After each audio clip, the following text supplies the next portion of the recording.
Judy Goldman here with us this evening. Before we get started, I just want to let you know a couple announcements here at the bookstore of exciting things we've got coming up that you might be interested in. First, on April the 11th, we have got Pierre Jarawan, who's going to be here with his debut novel, The Storyteller. It follows a son from Germany as he travels to Lebanon in search of his estranged father. It's a really gorgeous debut novel, so we definitely want to let you know that that's happening on April the 11th. And of course, I would be remiss if I did not remind everybody that May 16th through the 19th of this year, we will be hosting the second annual Greensboro Bound Literary Festival. We've got over 70 authors scheduled to be here over the course of 4 days. It is going to be the literary event in North Carolina this spring.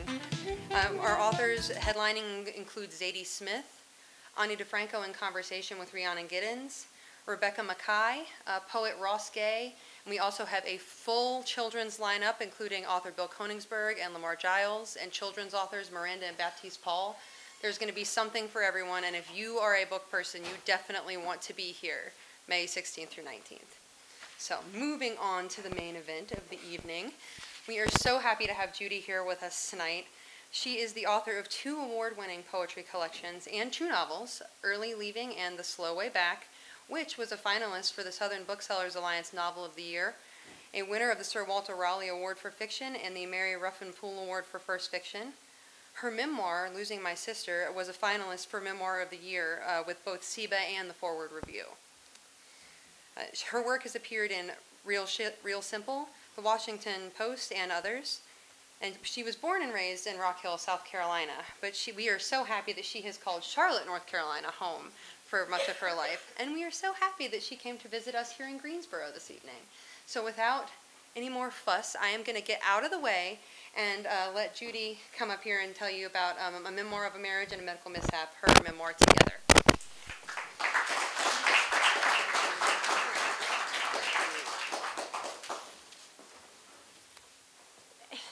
Thank you. Just a huge thank you to all of you for being here tonight. I mean, this is about the first decent, pretty day that we have had in about 12 years. And you came here, and I really appreciate it so much. So what I'm going to do is I'm going to read a little bit from the beginning of my book. Don't y'all love this bookstore, too? Yeah. It's so cozy and warm. I really love being here. Henry and I are at the kitchen table eating breakfast. Grape nuts, sliced banana, milk for him, oatmeal for me with walnuts chopped small, fresh blueberries and dried cranberries, mugs of coffee. I did not always drink coffee. My feeling was that it never tasted as good as it smelled. But with enough half and half, I like it now. Funny about how we describe ourselves. 1 minute we're, oh, I'm not a coffee drinker, never touch it. The next we're solidly in another camp, have to have coffee every morning. Who we are can flip like that. The details always shifting. Henry picks up the sports section, folds it in half, then half again, pushes the rest of the Charlotte Observer to the far side of the table. I've got the living section. It's mid-February. 2006. Outside, wintry and windy and wet. Doesn't this sound like a good idea, he says, pointing to an ad I can't read from where I'm sitting? A non-surgical procedure for back pain done by a physiatrist? What's a physiatrist? I asked, scooting my chair closer so that I can read even the fine print. According to the ad, physiatrists are MDs, he says. Apparently, they treat spinal problems. 6 years ago, Henry had surgery for spinal stenosis, which helped some, but his back has really never stopped hurting. He's stiff when he gets out of bed in the morning, can't stand for long, finds a chair pretty quickly wherever he happens to be. He lives a normal life, though, a normal life with backaches. He's so athletic, what he'd really like is to be able to jog again, play racquetball, tennis. Yes, I say, that does sound like a good idea. The physiatrist tells Henry he believes he can help. From what I can understand, he'll use fluoroscopy for guidance while he injects steroids and an anesthetic into the epidural space between the spine and the spinal cord. This injection is so common, it's given to women during childbirth. As with all invasive procedures, there are risks. Generally, though, the risks are few and tend to be rare. Headache, infection, bleeding, nerve damage. We make an appointment for the epidural. But first, our vacation planned months ago on the French side of the island of St. Martin. The romance of spending long days in two chaises pulled close, our bare toes touching, how warm we are from the sun lost in our books.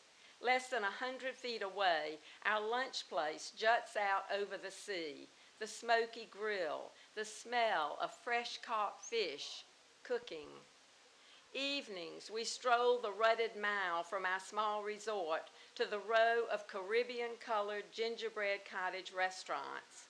Henry's back is still hurting, so we have to stop every now and then for him to stretch, backward, forward, bending way over, hands on knees, but a little pain is not going to keep him from what he wants to do. The moon's soft light catches the sea grape leaves all around us. We debate the menus posted on the little front porches. Our main concern, are we in the mood for mussels or sole? 7 days after St. Martin, we leave early for our 1:45 appointment at the outpatient clinic. It's one of those golden North Carolina days that always make me wonder why anyone would ever want to live anywhere else. Pure sunlight, air fragrant. Henry checks in. There are so many people here, the waiting room feels tight. The only available chairs together are caddy corner, a square table in between. But no sooner do we sit down than a nurse comes to take Henry back. She has an air of efficiency about her, the way she holds her head and her shoulders, her sensible nurse shoes. I didn't know anybody still wore those. She says she'll call for me in a few minutes after they get him ready. I can keep him company while he waits for the doctor. I pick up People magazine and settle in, even though I don't recognize the names of any of the celebrities. Do y'all recognize the names of the celebrities in People magazine? Say no. Okay. I glance at my watch. How did it get to be 3 o'clock? And why aren't they coming for me? At 3:30, a nurse, not the same one who took him back, but a shiny-faced young woman, perky, smiley, appears and says that my husband has had the epidural. Oh, I say, I thought somebody was going to come get me so I could be with him before. Well, she says, we're real busy today, and things got sort of hectic back there, and then the doctor was all of a sudden ready for him around 3 o'clock, and we just never had a chance to come get you. I walk behind her down the long hall. She's repeating brightly, "Your husband's very numb, as though she's marveling over some unusual turn of events, more amusing, really, than anything to worry about. "He's numb?" I ask, trying to match her brightness, wondering why my little laugh is coming out shaky. She stops outside a closed door, pauses, opens it. I follow her in. When she moves to the side and Henry is in full view, I see that he's flat on his back on a gurney, a sheet pulled up around his neck, the way you'd tuck in a child. His expression is contorted, his whole face an agonized flinch, as though he took the world head on and lost. "Judy," he whispers, his eyes clutching at mine, "I can't feel a thing from my waist down. I can't move my legs." I turn to the nurse. "Where's the doctor?" My voice rises with each word, going someplace totally unfamiliar. "Does the doctor know?" "Well," she says, "not exactly. He needs to see this." My voice verges on shrill. My hand brushes the air. "Go, get the doctor, please. Ask him to come in here." She's backing out of the room. I'm shivering. I sit down beside Henry, put my hand on his arm. I don't know where to touch him, if it's even okay to touch him. "Tell me," I say. He says that when the doctor was giving the injection, he felt severe pain. He must have groaned because the doctor asked him, "Are you okay?" He told the doctor, "No, I'm not okay. I'm in excruciating pain." The doctor said, "We're almost done," and then he finished the injection. Henry tells me that his back, where the needle went in, still hurts. Maybe it's not as bad as I'm terrified that it is.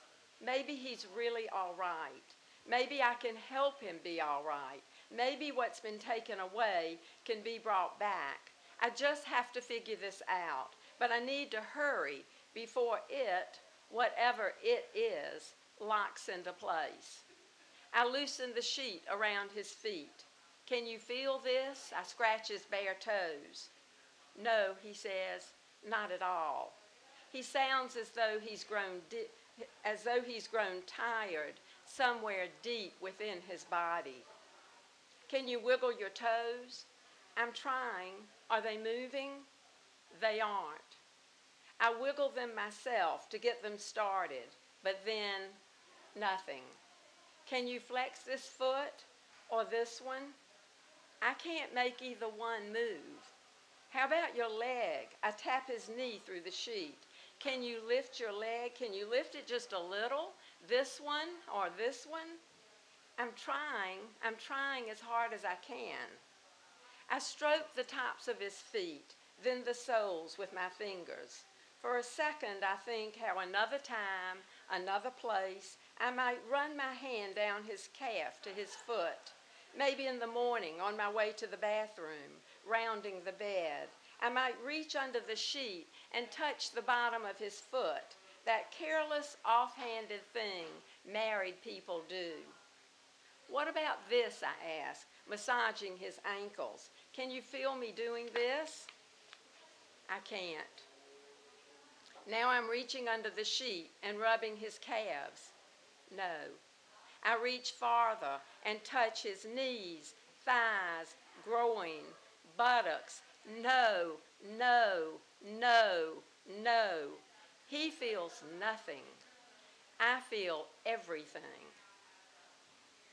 One minute, you're complaining that the zinc-based sunscreen you're supposed to wear in the Caribbean goes on like Elmer's glue. The next, you're Googling paralysis. Everything is okay, then nothing is okay. That thin line, how a brush fire can erupt on a perfectly sunny, clear-skied day. how your life can be taken right out of your hands. Are y'all okay? I always feel so bad after I read that, like I've put something awful on you, and then I can just go dancing off while you sit there and worry about it. So here's the thing. I never intended to write this book. People who know me, who know I'm a writer, when we were going through the epidural, when we were going through the aftermath, people kept asking me, Judy, are you going to write about this? And my answer was always, never, never. I lived through it once. I don't want to live through it a second time. You understand that? However, something happened that changed my mind, and I'm going to tell you about it because it's an odd incident, and this is what changed my mind about writing this book. Okay, so the epidural took place in 2006. 2 years later, in 2008, my husband Henry had had shoulder replacement surgery, and I had driven him to the doctor for his final checkup, and we were on the way home. Excuse me. So he said, Judy, I threw some clothes in the back seat. Let's drop by the dry cleaners on the way home, and I'll leave them there. But I have to interrupt the story for a minute to tell you this. So this is my husband back here, Henry. Henry, raise your hand so they can see you. Okay, that's who I'm telling this story about. That's who I'm getting ready to roll under the bus. We are a 2 dry cleaner family, and I'm going to tell you why. So Henry takes his clothes to a really cheap dry cleaner. And when you get your pants back, and you have to admit this is true, when you get your pants back, the zipper does not work. And he just thinks, well, that's okay. I take my clothes to a really expensive dry cleaner, and the zipper works. Okay, so this day we're dropping by his very cheap dry cleaner to drop off the clothes. So he shows me how to drive up. There's a drive-by window, which actually is a drive-by door. I pull in real close, roll down my window, turn around to pick up all the clothes to hand them through the window to the guy, realize I can't reach the clothes, so I open my door, get out of the car, open the back door, get the clothes, close the back door, but my driver's side door is still open. I'm getting ready to hand over the clothes. The guy from the dry cleaner comes out to take them. But right before I hand over my clothes to him, this young, tall guy darts out of the drive-by door. And I'm thinking, oh, he must work here, and he's come out to help his boss. And I look at him, and he's wearing a ski cap. And it's a really warm day. And I'm thinking, it's too hot to wear a ski cap. Why is he wearing this ski cap? And I look closer, and I see that it's not a ski cap. It's a ski mask. His whole face is covered. I can just see his eyes. Then my eyes travel down his body, and I see that in his hand, he's holding a gun. Oh, I love it when people go, yeah. Do that one more time. Okay. So he's holding a gun, and it's pointed right at my stomach, really close to my stomach, because the 3 of us are wedged in between my car door and the drive-by door. So I jump back in the car, slam my door, start the motor. My window is still down. The guy could reach through the window and grab my skinny little neck, but he does not do that. He could shoot me, but he does not do that. I drive off. I do not worry about the owner of the dry cleaners. I leave him there with the guy with the gun. I only am taking care of number 1 at this point. You understand that? Okay, so when we get home, on the way rather, Henry calls the police. When we get home, he calls the owner of the dry cleaner. He is okay. They took all his money. Now, here's what's odd about this incident. It did not scare me. Not at all. It just made me sad. I was profoundly sad. For days afterwards, I cried. I could be walking in the neighborhood with a friend, and all of a sudden, I was sobbing. I could be shampooing my hair, and my eyes would well up with tears. I just was sad.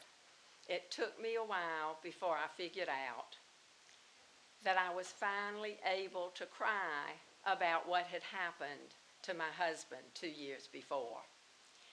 The holdup and the epidural felt like the same thing to me, exactly the same thing. They were both proof that your life can change in an instant. One single reminder that we are all in danger every minute. You know that, right? We know that by now. So I started writing this book around 2011. Worked on it for a few months, put it away, not ready to write it yet. Started in earnest maybe 2012, and then I finished writing and revising probably 2016, I think. So it took me about 4 years to finally write this book. And the epidural and the holdup are starting points for all the changes that we will face in a lifetime. The slow, ordinary changes brought about by the passage of time, the ones that turn your brown hair white, and then the sudden, dramatic changes that take us by surprise. And if we're in a marriage, those changes can affect how we see ourselves, how we see the other person, how we operate outside in the world, and how we operate within the relationship. Our identities can change, and our roles can shift. So how do we adjust? That's the question. Together is a story about the life we dream of and the life we make. It's about the ever after part of marriage. Not long ago, somebody was interviewing me, and she told me what she thought my book was about, and I want to tell you what she told me because I think it's really good.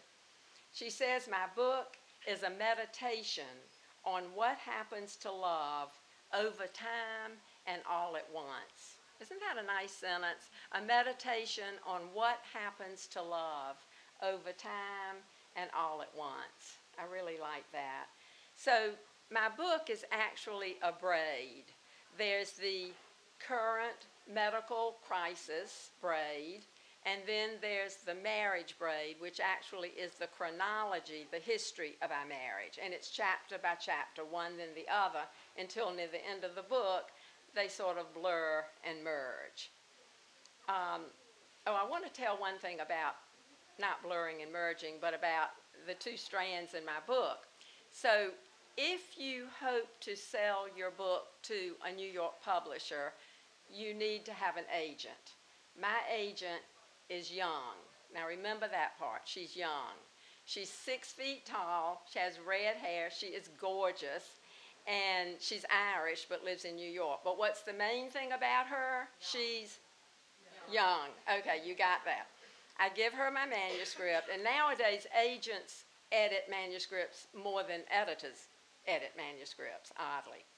So I give her my manuscript, and she says, Judy, I think we need to tamp down the medical part and plump up the marriage part, which was fine with me. I was so totally in agreement with that because I was petrified that my book would be like, you know, you take a plane ride and you sit next to somebody and they tell you all about their gallbladder operation, the whole flight, you know, that kind of person. And I was just so afraid that that's what my book would be like for readers. So I was happy to cut medical stuff, believe me, because I happen to have a high tolerance for medical talk. I love anything about medical stuff. I'm practically a doctor. I just like to say that. I'm really not, but I pretend I am. I mean, the other day a friend of mine had a problem, and I told him exactly what his problem was. You believe this, Michael, don't you? I mean, I would do this. I told him what was wrong with him. I diagnosed it, and I told him the medication he should be on. He went to his doctor, and I was exactly right. I'm just about a doctor, really. But Okay, so I was glad to change that, knowing that not everybody feels the way about medical issues that I feel. Okay, now, my agent sells my book to a New York publisher.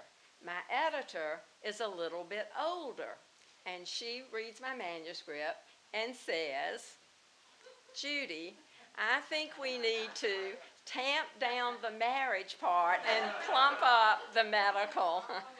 So, I mean, I just think that's all you need to know about publishing. That's it. That's the whole story of publication right there. Am I right, those of you who know about it? I mean, by the time I cut medical and by the time I cut marriage, I practically had a pamphlet left. But I plumped it back up and now I have a book. But anyway, I want to read a little bit more, a small section. And this is dealing with marriage and roles. Barrel-chested bruiser Henry.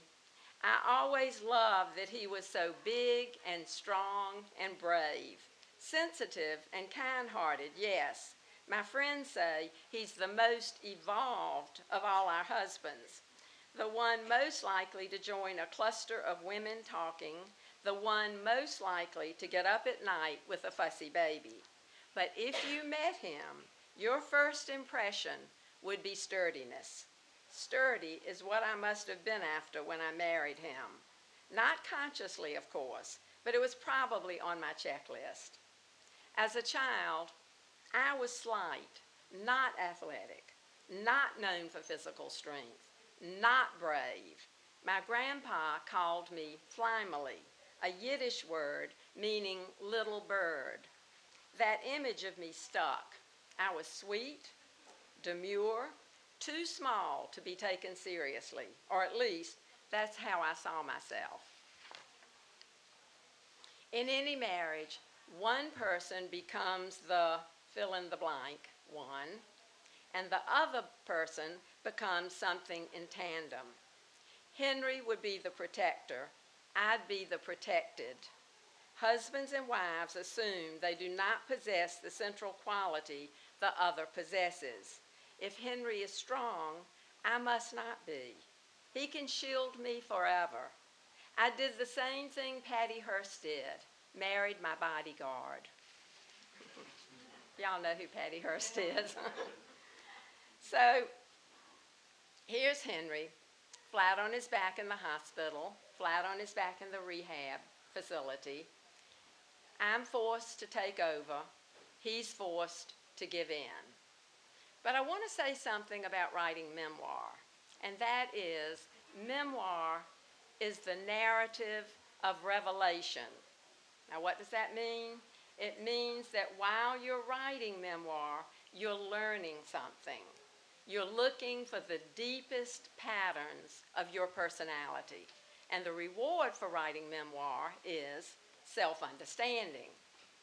So what did I learn while I was writing Together?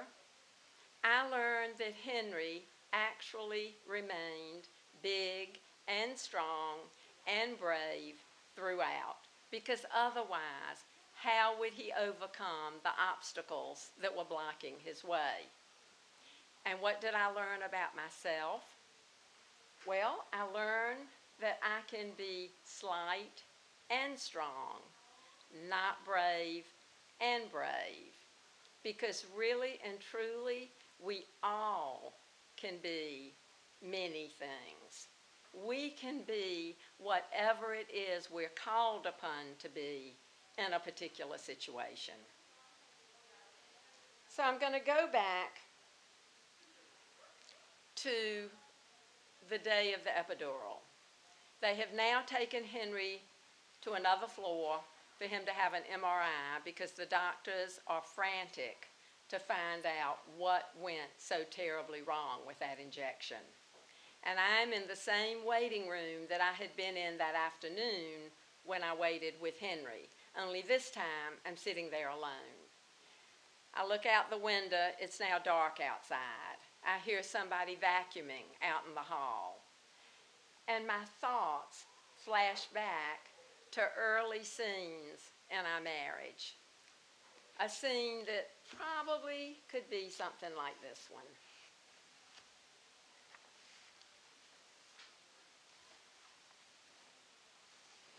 Henry and I always left the light burning over the kitchen table. Then we double locked the back door and headed down our too steep driveway for our 2-mile evening walk through the neighborhood. All around us, insects buzzed. Sometimes we held hands. Sometimes Henry put his arm around my shoulders and pulled me close, causing me to walk sideways like a crab. That's when he would whisper in my ear, as though intent on a world-class seduction. Ben and Jerry's? I never said no. I always got 1 scoop of vanilla in a cup. Henry sampled at least 3 flavors, usually 4. He took his time deciding. "What kind are you having?" he'd ask me, as if I'd ever picked anything other than vanilla. When I pointed this out, he said, "Well, there was that one time you got peach." I worried we were holding up the line, but his only worry was which flavor he would try next. "Could I sample peanut buttercup?" "Okay, all right, now how about chunky monkey? And how's that chocolate fudge brownie?" Finally, he'd make up his mind. Each time, something different. Over the years, he tasted every flavor on the board except the low-fat ones. We'd take our ice cream outside and sit on the low brick wall under the moonlight, telling each other what we'd done during the day, his work out at the Y, my writing, our children, everything we'd saved up to tell. Our words like little toasts to a marriage, innocent promises that life would continue to work out just the way we wanted it. That's it. That's it. So that's my story. That's the story of Together. We have time for questions, and I'll try to give answers. You can ask me about your medical problems, and I'll help you. This guy over here is studying to be a psychologist, and I'm almost a psychologist. And together we could probably handle anything that came up. So any questions you want to ask, I'm here for you. Yes? I didn't quite get if you said what made you decide to write the memoir when, for so long, when people would ask, you said, no, I don't want to relive it. I think that when I went through the holdup and I realized what the epidural, what the holdup meant to me, what it meant about life, I felt like I learned something really important about life that I believe I have always resisted learning, because I'm such a status quo person. I want everything to stay exactly the same, that kind of person. They're really boring, actually, but that's me. And I realized, we're in a constant situation of change. And I thought that I needed to write a memoir because I would learn something writing it. I think that's one of the reasons why I wrote the memoir. And I'll tell you, there's another reason I wrote the memoir, and I'll segue into that. I think I had to learn how to forgive the doctor.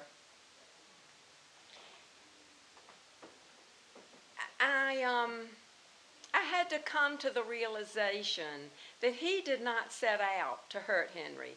He only wanted to help him. And we all find ourselves in situations that we don't expect to find ourselves in, the doctor included. Imagine how frightened he must have been to all of a sudden have a patient who can't move his legs, right? So I had to come to that realization that we're all just human and we're all doing the best we can. But I didn't just have to learn to forgive the doctor. I had to forgive Henry, because even though we had come to the decision for him to have the epidural, we came to that decision together, all of a sudden, after everything that happened, I'm thinking, why didn't he just go to acupuncture? Why didn't he go to reflexology? Why didn't he get a massage? Why didn't he try crystals? You name it, whatever. And I had to forgive him because he was really just trying to feel better. And I had to forgive myself because I could not keep him safe even though I wanted to. And I had to forgive myself for that. A long answer to your question. Other questions? Over there. Do you need to? You're okay. Okay, yes.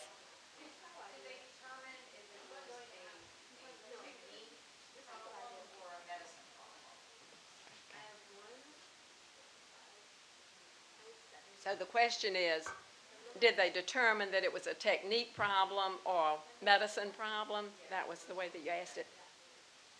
So after the statute of limitations had run out, Henry was with a colleague of the doctor who administered the epidural. And Henry asked the colleague, did you all ever figure out what went wrong? And his explanation was that it was the formula, that it had been too viscous, and that now doctors all over Charlotte changed their formula for injections, and that now they're lighter, not so thick. And that was the only explanation we were ever offered. I don't know whether it's so. I really don't know for sure, but that's the explanation that we were given. And I should add this also. Notice how with every question I have like a little bonus answer for you at the end. Here's the bonus answer for that one. Henry went from a wheelchair to a walker to a 4-prong cane to the very, very stylish burl-handled cane that he walks with now. So really he was very fortunate. We were very fortunate in that one leg, after a period of time, came back. Though patchy, it never came back all the way, and one leg remained paralyzed, but it meant that he became mobile, and he drives with his left foot. So we're very fortunate. And we don't feel that we were singled out here. I mean, every single person in this room is dealing with something. We all have something, right? So ours, I feel, ended up being a fortunate situation for us. Other questions? I hesitate to bring this up almost because I can't imagine you would want to subject yourself to it, but there's a podcast called Dr. Death, and I wonder if you've heard of it or if anyone's mentioned it in the marketing around your book. Dr. Death. Death, D-E-A-T-H? Yeah, it's about a doctor in Texas who was the first physician, I think, in the United States to be criminally charged. So it wasn't just medical negligence, and he was a neurologist, and it was a series of, just a terrible series of botched back surgeries. And the way that podcast deals with, when I was listening to you describe the immediate, the events around the waiting, and then the nurse coming out in her overly bright voice, it gave me chills in the way that listening to that podcast did. I'm glad. It might just be something even that your publicist might. Interesting. It's been very popular, and I don't know about it. Do y'all know about this podcast called Dr. Death? I don't know about it, but I will check on it. Thank you for telling me. No, that I like. Well, I'm not faint of heart anymore. Didn't you hear what I said?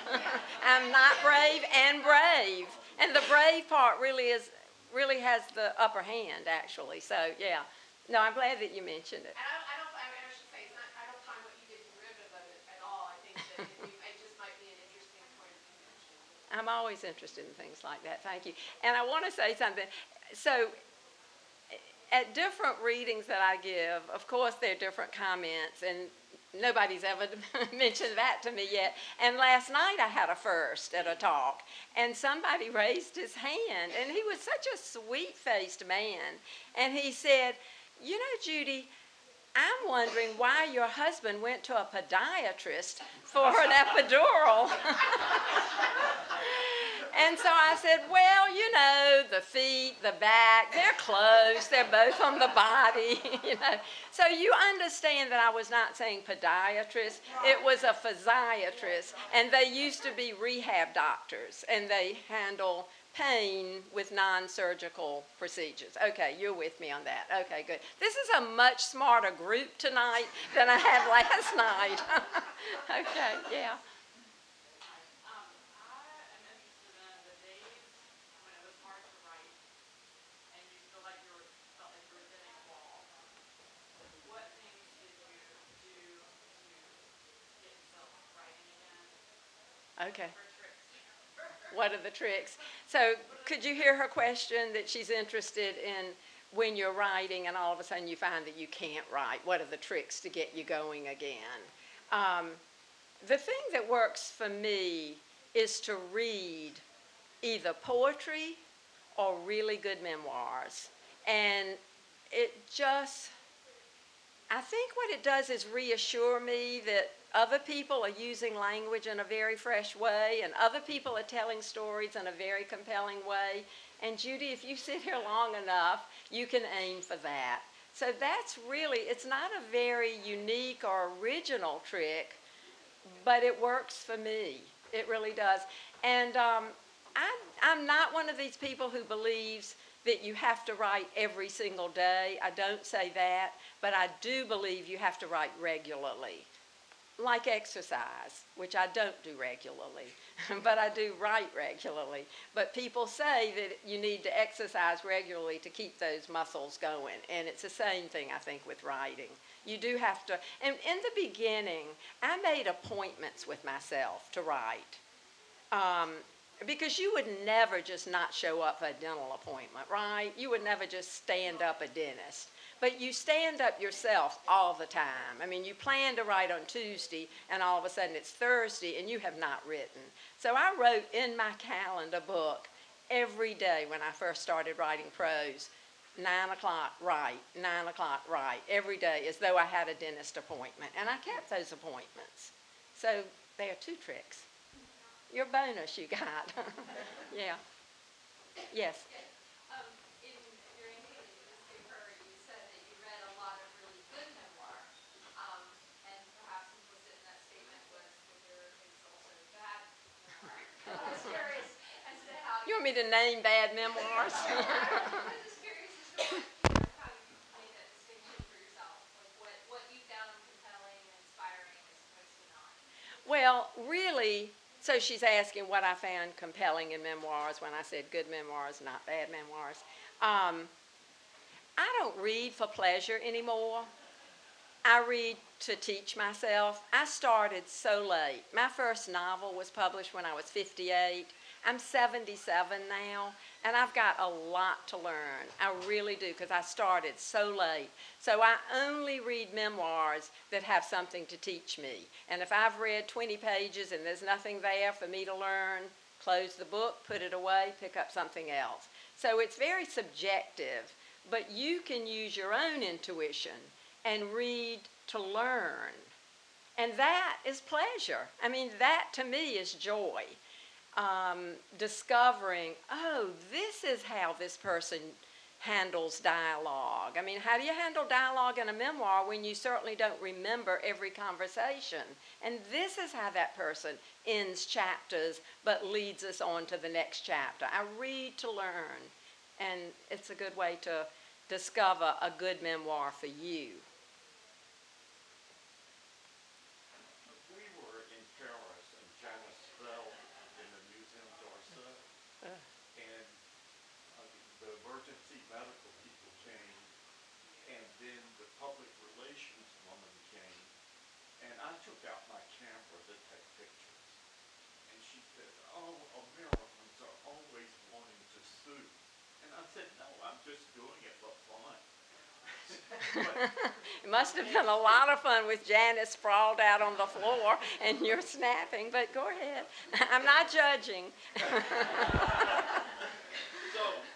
what I'm asking, was there a possibility for a lawsuit here that you didn't pursue? Okay, was there a possibility for a lawsuit here? read the book. It's right in there. But I will tell you, and you can still read the book.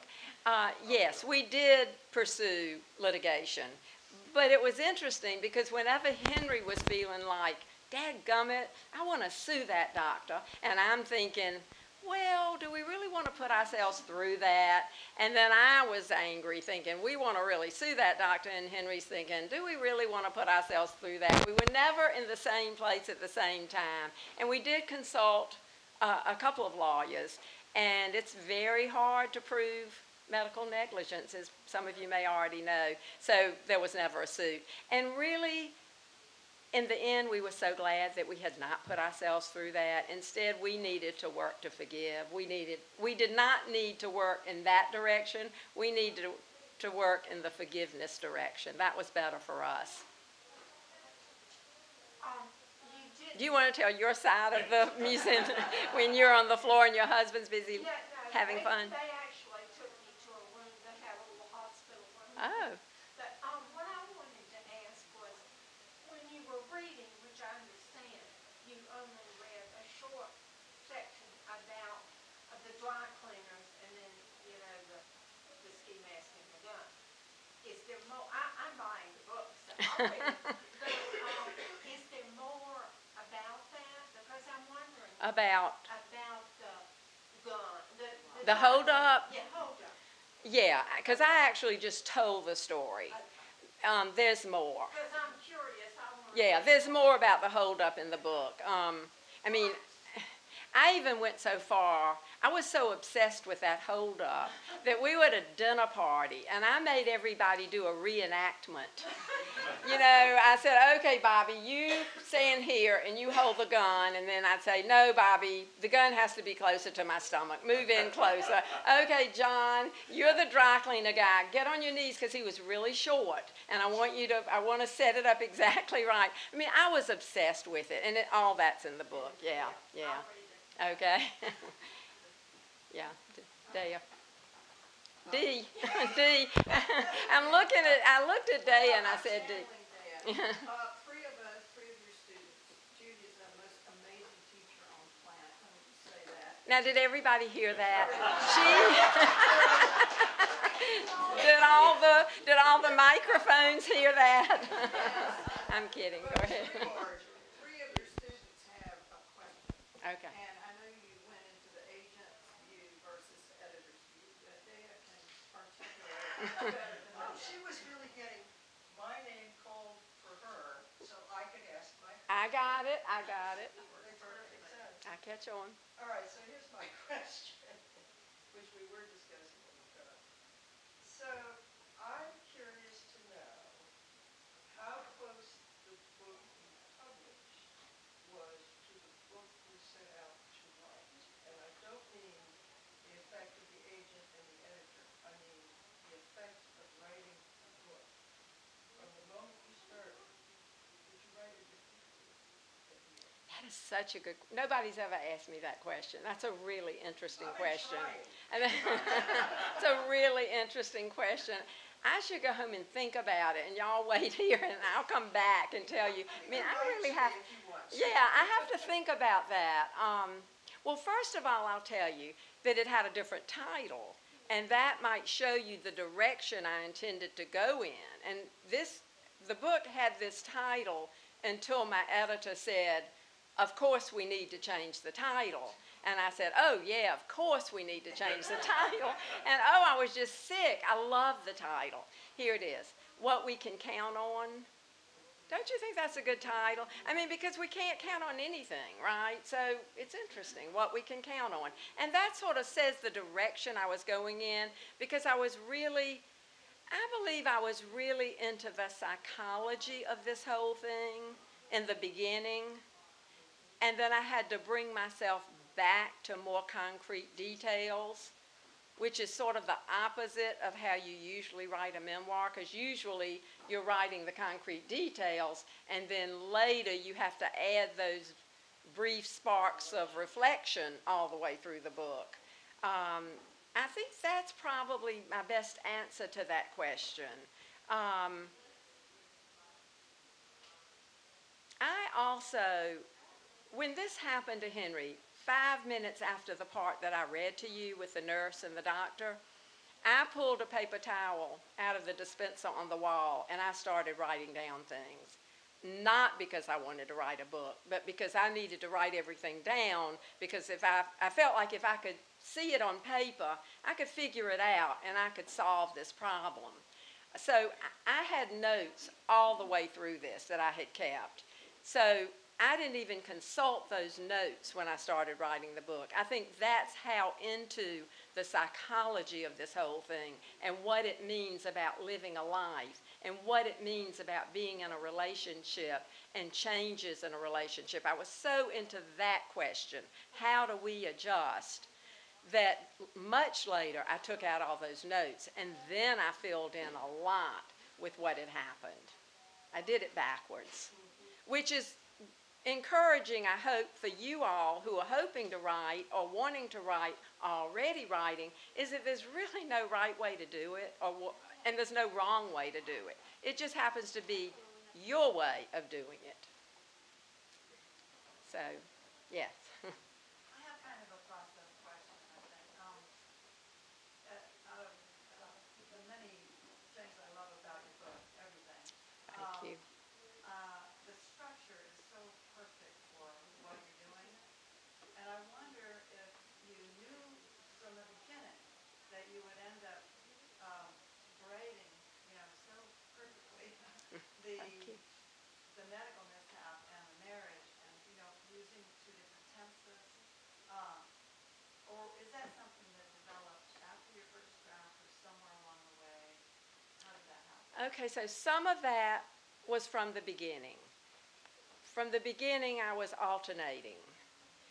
But I decided on the change in the tense later because I kept getting mixed up as to which we were in. Are we in the medical or are we in the marriage? Because they both were present tense.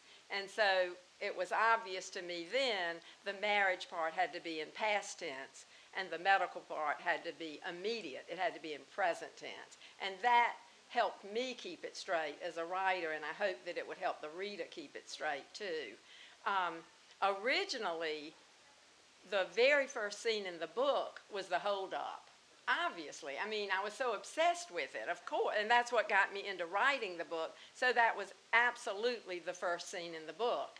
And then, in fact, when I read a portion of it at a writers' conference, somebody said to me, Judy, that does not belong in the beginning of the book. And then another person who read the book, read a manuscript form of the book, said, and let me stop for a minute. Have y'all read the memoir Wild by Cheryl Strayed? Some of you have read that. That it's about a woman who's in the middle of a divorce who also lost her mother, and she sets out to hike the Pacific Crescent, some trail in California. Okay. And, and at one point, one of her boots falls down the mountain in the middle of her hike. And so she takes the other boot off and throws it down the mountain. And this friend of mine said, Judy, the holdup should come about 3/4 of the way through the book because that is the scene where you throw the boot down the mountain. And that was really smart, and so I just shifted everything around. And that's to say that the book underwent many, many changes during those 4 years that I was writing and revising. I am not an instant anything. It takes me a while to understand what it is that I want to say. And probably takes most writers a good bit to understand. So. I have another question. Completely unrelated, but one of the things, it's also a statement, that so impressed me when I read the book, given that I know you and I knew the trajectory, the arc of the story, right? The tension that you maintain throughout the book. I read it in a single setting, one sentence. And I Did you have thought, something to drink or eat while you were reading? I think I went to the bathroom once or twice. Okay. I don't want you to think it, but I did. I read it straight Thank you. through, and one of the reasons was that you managed to maintain the tension throughout the book. It's like a mystery novel. You don't know how it's going to end.